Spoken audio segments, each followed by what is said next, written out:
Social മീഡിയയിൽ ഇപ്പോൾ പ്രചരിക്കുന്ന ഒരു ഓഡിയോ ഉണ്ട്. അതായത് രണ്ട് PR ഏജൻസികൾ തമ്മിലുള്ള ഒരു ഓഡിയോ ആണ് ഇപ്പോൾ പ്രചരിച്ചുകൊണ്ടിരിക്കുന്നത്. ആ ഓഡിയോയിലുള്ളത് ഇതാണ്. അതായത് ഷാഫി പറമ്പിലും രാഹുൽ മാങ്കൂട്ടത്തിലും കൂടെ ചേർന്നുകൊണ്ട് മുൻനിര നേതാക്കളെ ഒതുക്കാൻ വേണ്ടിയിട്ട് PR വർക്കുകൾ, അതായത് അതിനുവേണ്ടി PR വർക്കുകൾ, അതുകൊണ്ട് ഇവർക്ക് PR വർക്കുകൾ ഉണ്ടെന്നുള്ള കാര്യം മുന്നേ തന്നെ നമ്മൾ സജീവമായിട്ടും നമുക്കറിയാവുന്ന കാര്യമാണ്. സജീവമായ PR വർക്കുകൾ ഉണ്ടെന്നും PR വർക്ക് ഉപയോഗിച്ച് പലരെ ഇവർ അതായത് വെട്ടിമാറ്റിയിട്ടുണ്ടെന്നുള്ള കാര്യം അറിയാം. ഇപ്പം അതിനെ നമുക്ക് ഉറപ്പിക്കാൻ പറ്റുന്ന ഒരു ഓഡിയോ ആണ് പുറത്തു വന്നിരിക്കുന്നത്. അതായത് മുൻനിര നേതാക്കളെ ഒതുക്കാൻ വേണ്ടിയിട്ട് വലിയ രീതിയിലുള്ള ഫണ്ട് ഇറക്കിക്കൊണ്ട് PR വർക്ക് ചെയ്യുന്ന തരത്തിലുള്ള ഒരു ഓഡിയോ പുറത്തു വരുന്നത്. ഇതിന്റെ സത്യാവസ്ഥ എന്താണ്? ശരിക്കും ഇങ്ങനെ ഒരു ഓഡിയോ പുറത്തു വന്നിട്ടുണ്ട്. ബാംഗ്ലൂരുള്ള ഒരു കമ്പനി, PR കമ്പനിയും ഒരു സോഫ്റ്റ്വെയർ കമ്പനിയാണ്. അപ്പോൾ അവിടെ കുറേ എംപ്ലോയീസും കാര്യങ്ങളൊക്കെ നിറഞ്ഞിരിക്കുന്ന ഒരു സോഫ്റ്റ്വെയർ കമ്പനി. ആ കമ്പനിയിൽ കേരളത്തിൽ നിന്നുള്ള ഒരാൾ, കേരളത്തിൽ ഇവർക്കൊരു PR കമ്പനിയുണ്ട്. അപ്പം ഇതിനകത്ത് ഇവർ ടാർഗറ്റ് ചെയ്യുന്നത് പ്രധാനമായും ഒന്ന് രാജ്മോഹൻ ഉണ്ണിത്താൻ, പിന്നെ KC വേണുഗോപാൽ, രമേശ് ചെന്നിത്തല, പിന്നെ 2-3 വനിതാ നേതാക്കൾ. ഇവരെ ഇത്രയും പേര് ടാർഗറ്റ് ചെയ്തുകൊണ്ട്, അതായത് മുൻനിരയിൽ നിൽക്കുന്ന കുറച്ച് നേതാക്കന്മാർ, ഇവരെ ടാർഗറ്റ് ചെയ്തുകൊണ്ട് സോഷ്യൽ മീഡിയയിൽ, അതായത് ഫേസ്ബുക്ക് അടക്കമുള്ള സോഷ്യൽ മീഡിയയിൽ പ്രൊഫൈലുകൾ ക്രിയേറ്റ് ചെയ്യുക എന്നുള്ളതാണ്. അതായത് 10-500 പ്രൊഫൈലുകൾ ക്രിയേറ്റ് ചെയ്യുക. ആ പ്രൊഫൈലുകൾ ക്രിയേറ്റ് ചെയ്തിട്ട് ഇവർക്ക് എതിരായി കമൻറ്റുകൾ സ്പ്രെഡ് ചെയ്യുക എന്നുള്ളതാണ്. അതായത് ഒരു കമൻറ്റിന് 12 രൂപ വെച്ച് പെർ ഡേ 1000 കമൻറ്റുകളാണ് അവരിടേണ്ടത്. അപ്പം ഈ ഫണ്ട് അവർ ഇഷ്യൂ ചെയ്യും. ഇത് വളരെ രഹസ്യമായിട്ട് വിദേശത്തടക്കം പോയി നടത്തി എഗ്രിമെൻ്റ് ആക്കിയതാണ്. അത് വന്നിട്ട് നമ്മൾ ആ ഓഡിയോയിലൂടെ നമുക്ക് പോകുമ്പോൾ നമുക്ക് മനസ്സിലാവും. ഇത് വന്നതെന്ന് വെച്ചാൽ ഈ സെപ്റ്റംബർ മാസം വരെയാണ് എഗ്രിമെൻ്റ് വെച്ചിരിക്കുന്നത്. അവർക്ക് 2031 വരെ, അതായത് ഈ തെരഞ്ഞെടുപ്പ് കഴിഞ്ഞു സർക്കാർ അധികാരത്തിൽ കയറി അത് കഴിഞ്ഞിട്ട് ഇങ്ങനെ പോവാണ് ഈ സർക്കാർ. അത് UDF ആണെങ്കിലും LDF ആണെങ്കിലും സർക്കാർ അധികാരത്തിൽ കയറി 2031 ആയി കഴിയുമ്പോഴേക്ക് ഇവർ ഉദ്ദേശിക്കുന്ന റീച്ചിലേക്ക് എത്തും. നമ്മൾ മനസ്സിലാക്കേണ്ട ഒരു കാര്യം എന്താണെന്നറിയോ, ഇതിന് വെറുതെ നമ്മളിപ്പോൾ അവരെ താറടിക്കാൻ വേണ്ടി അല്ലെങ്കിൽ അവരെ ഇങ്ങനെ അബ്യൂസ് ചെയ്യാൻ വേണ്ടിയിട്ട് മാത്രമാണ് ഇത്തരത്തിൽ ഈ തൽക്കാലത്തേക്കുള്ള ഒരു സാധനമാണ് നമ്മൾ കരുതുന്നുണ്ടെങ്കിൽ നമുക്ക് തെറ്റി. ഇതൊരു ദീർഘവീക്ഷണത്തോടു കൂടിയുള്ളൊരു മൂവ്മെൻ്റ് ആണ്. എന്താണ് ദീർഘവീക്ഷണം എന്ന് ചോദിച്ചാൽ, ഇതിനകത്ത് ഇടപെട്ടിരിക്കുന്നത് ഷാഫി പറമ്പിലാണെന്നും അത് ഒരു ഓപ്പോസിറ്റ് ഇരിക്കുന്ന ആളുടെ കന്നഡക്കാരനാണ്. അപ്പോൾ ഷാഫി പറമ്പിലാണെന്നും രാഹുൽ മാങ്കൂട്ടത്തിലാണ് എന്നും ഇവിടെ കേരളത്തിൽ നിന്നുള്ള ഒരു ഏജൻസി പറയുന്നുണ്ട് അയാളോട്. അത് തുർക്കിയിൽ നിന്ന് വരെ പൈസ ഫണ്ട് ഇവർക്ക് ആവശ്യത്തിന് ഇറങ്ങുന്നുണ്ട് എന്നാണ് ഈ പറയുന്ന ആൾ വ്യക്തമാക്കുക. എന്ന് വെച്ചാൽ ഷാഫി പറമ്പിലിന് വേണ്ടിയിട്ട് ഇതിനു മുൻപും ഇങ്ങനെ ഒരു ആരോപണം ഉയർന്നു വന്നിട്ടുണ്ടായിരുന്നു. ഷാഫി പറമ്പിലിന് വേണ്ടിയിട്ട് വിദേശത്ത് നിന്ന് ഫണ്ട് ഇവിടേക്ക് വരുന്നുണ്ട് എന്ന തരത്തിലുള്ള ഒരു ആരോപണം നേരത്തെയും ഉണ്ടായിരുന്നു. ഇയാൾ പറഞ്ഞ തുർക്കി വഴിയുള്ള ഫണ്ട് ഇവിടേക്ക്, തുർക്കിയിൽ നിന്ന് വരെ ഫണ്ട് ഇവിടേക്ക് എത്തുന്നുണ്ട്. അപ്പോൾ ഷാഫി പറമ്പിലേക്ക് വരുന്ന ഫണ്ട് എവിടെ നിന്നാണ്? എന്താണ് ആ ഫണ്ടിന്റെ സോഴ്സ്?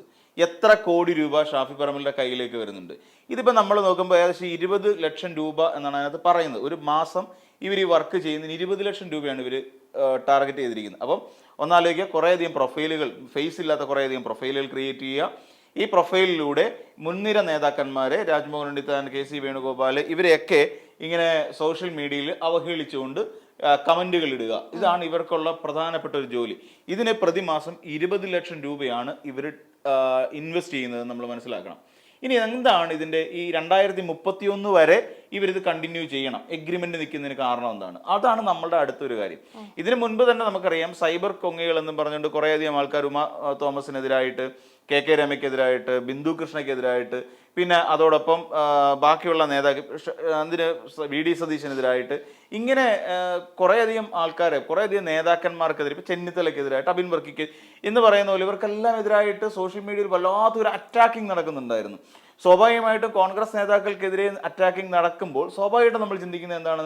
ഇതെല്ലാം CPM-ന്റെ സൈബർ കൂട്ടങ്ങൾ ചെയ്തുകൊണ്ടിരിക്കുന്ന പണിയാണ് എന്ന് നമ്മൾ സ്വാഭാവികമായിട്ടും ചിന്തിക്കും. എന്നാൽ ഇതൊന്നും അല്ല എന്നും, വസ്തുത ഇതൊന്നും അല്ല എന്നും, ഇവരുടെ കൂട്ടത്തിൽ തന്നെ നിൽക്കുന്ന ആൾക്കാരിൽ നിന്ന് കൈവിട്ടു പോകുന്ന ചില ഡേറ്റകളുണ്ട്. ഈ ഡേറ്റ വെച്ചിട്ട് ഓപ്പറേറ്റ് ചെയ്യാൻ സാധ്യതയുള്ളത് മിക്കപ്പോഴും ഒരു പാർട്ടി നേതാവിനാണ് എന്നുള്ളതിനെ കുറിച്ച് നമുക്ക് ഏകദേശം ഒരു ലോജിക്കൽ തിങ്കിങ്ങിനകത്ത് വരും. എന്തിനാണ് ഇത് ചെയ്യുന്നത്? ഞാൻ നേരത്തെ പറഞ്ഞ കാലം 2031 എന്ന് പറഞ്ഞാൽ 2026 അധികാരമേൽക്കുന്ന UDF ആണെങ്കിലും LDF ആണെങ്കിലും ഇത് ഏതാണെങ്കിലും 2031 സ്ഥാനമൊഴിയും. മനസ്സിലായില്ലേ? 2031 ആ സർക്കാർ പിന്നെ സ്ഥാനമൊഴിയും.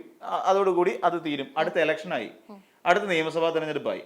ഈ 5 വർഷം കൊണ്ട് ഷാഫി പറമ്പിൽ ഉണ്ടാകുന്ന മാറ്റം, 5 വർഷം കൊണ്ട് രാഹുൽ മാങ്കൂട്ടത്തിൽ ഉണ്ടാകുന്ന മാറ്റം, ഇവരെ ചുറ്റിപ്പറ്റി നിൽക്കുന്ന ചില ഉപജാപക വൃന്ദം, ഇപ്പൊ പറഞ്ഞല്ലോ പിന്നെ ജനീഷ് അടക്കമുള്ള ഇവരുടെ ഒരു ഉപജാപക സംഘമുണ്ട്, ഇവർക്കുണ്ടാകുന്ന ഒരു മാറ്റം, ഇതിലൂടെ സംഭവിക്കാൻ പോകുന്ന ഒരു കാര്യം, ഈ 5 വർഷക്കാലവും ഇവരുടെ സ്വന്തം നേതാക്കന്മാർക്കെതിരെ ശക്തമായ സൈബർ ആക്രമണം ഉണ്ടായിരിക്കും. എന്തിനാണ് എന്ന് ചോദിച്ചാൽ, എങ്കിൽ മാത്രമേ ഷാഫി പറമ്പിലും രാഹുൽ മാങ്കൂട്ടത്തിൽ എന്ന് പറയുന്ന 2 പേർക്ക്, ഇപ്പം കേസിക്കൊപ്പം നിൽക്കുന്നത് നമുക്ക് തോന്നിക്കുന്നുണ്ടല്ലോ. ഇതുവരെ നമ്മൾ ചർച്ച ചെയ്തുകൊണ്ടിരുന്ന കാര്യം എന്താ, ഇങ്ങനെ ഒരു ഓഡിയോ പുറത്ത് വരുന്നത് വരെ നമ്മൾ എന്താ പറഞ്ഞത്, KC വേണുഗോപാല്, ഷാഫി പറമ്പിൽ, രാഹുൽ മാങ്കൂട്ടത്തിൽ അടക്കമുള്ള ഒരു ഔദ്യോഗിക പക്ഷം കോൺഗ്രസിനകത്ത് പേര് ഉറപ്പിച്ചിരിക്കുന്നു എന്നല്ല നമ്മൾ ഇതുവരെ ചിന്തിച്ചിരുന്നത്. എന്നാൽ അതിൽ നിന്ന് കഥ മാറുകയാണ്. ആ കഥ മാറിക്കൊണ്ട് വേറൊരു തലത്തിലേക്ക് വരികയാണ്. നിലവിൽ ഷാഫിയും രാഹുൽ മാങ്കൂട്ടത്തിലും KCക്കൊപ്പമാണ് എന്ന് തോന്നിപ്പിക്കുന്നു. മനസ്സിലായില്ലേ? തോന്നിപ്പിച്ചുകൊണ്ട് ക്രമേണ ഈ KC വേണുഗോപാലിന്റെ ആ ഒരു തലത്തെ ഇല്ലാതാക്കുന്നു. സൈബർ ആക്രമണത്തിലൂടെ, ഈ രീതിയിൽ സൈബർ കൊങ്ങികളുടെ ഒരു ശക്തമായ ഒരു ആക്രമണത്തിലൂടെ ഈ പതുക്കെ KC എന്ന് പറയുന്ന ഒരാൾ പതുക്കെ ഇല്ലാതെയാവുന്നു. അയാൾക്കെതിരായി, KCക്കെതിരായിട്ട് ദുരാരോപണങ്ങൾ ഉന്നയിക്കുക, അത് അങ്ങനെ തുടങ്ങിയ നിരവധി പ്രശ്നങ്ങളും പ്രതിസന്ധികളും അങ്ങോട്ട് വന്നു കഴിയുമ്പോഴേക്ക് KC, രാജ്മോഹൻ ഉണ്ണിത്താൻ, രമേശ് ചെന്നിത്തല, VD സതീശൻ തുടങ്ങിയ മുൻനിരയിലുള്ള നേതാക്കന്മാർക്കെതിരായി അവർക്ക് കൊടുക്കാൻ പറ്റുന്നതിന്റെ പരമാവധി പണികൾ അവിടെ കൊടുത്തിരിക്കും.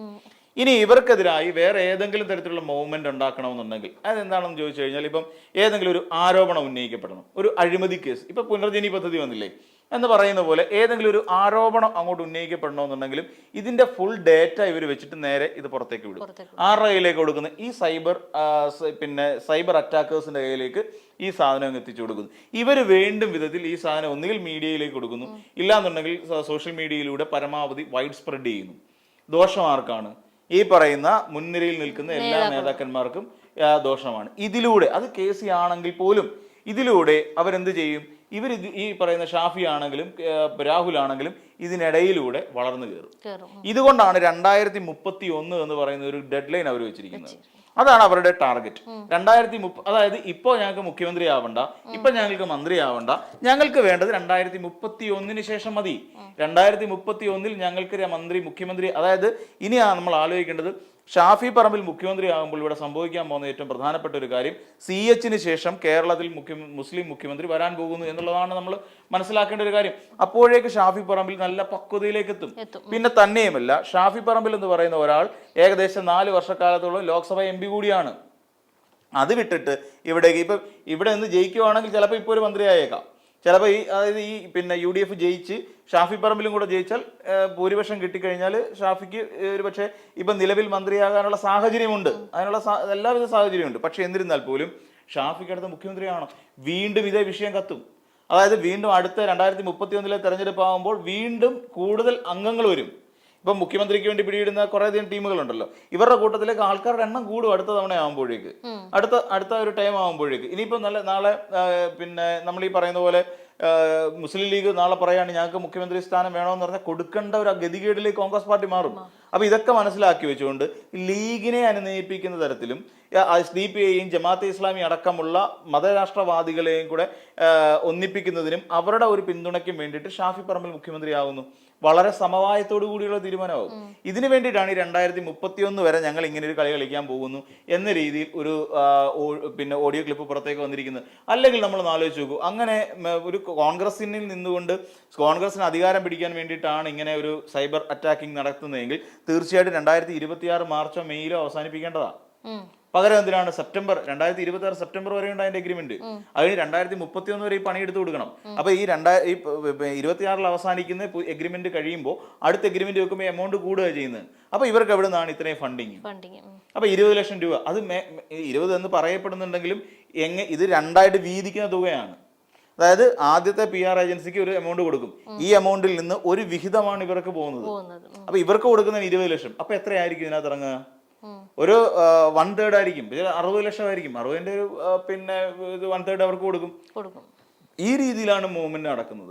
ഇതിനെയാണ് ശരിക്കും, ഇതാണ് ഈ ഓഡിയോയിലൂടെ പുറത്തു വന്നിരിക്കുന്നത്. പക്ഷെ ഇത് ദൂരവ്യാപകമായ ഒരു ലക്ഷ്യം മുന്നിൽ കണ്ടുകൊണ്ട് ഇവർ നടത്തിക്കൊണ്ടിരിക്കുന്ന ഒരു ശ്രമമാണ്. അതായത് കേരളത്തിലെ കോൺഗ്രസിന്റെ ത്രെഡ്, ഇപ്പോൾ നമ്മുടെ ത്രെഡ് രാഹുൽ മാങ്കൂട്ടത്തിന്റെ ഷാഫി പറമ്പിലിന്റെ കയ്യിലേക്ക് പോകാൻ പോവുകയാണ്.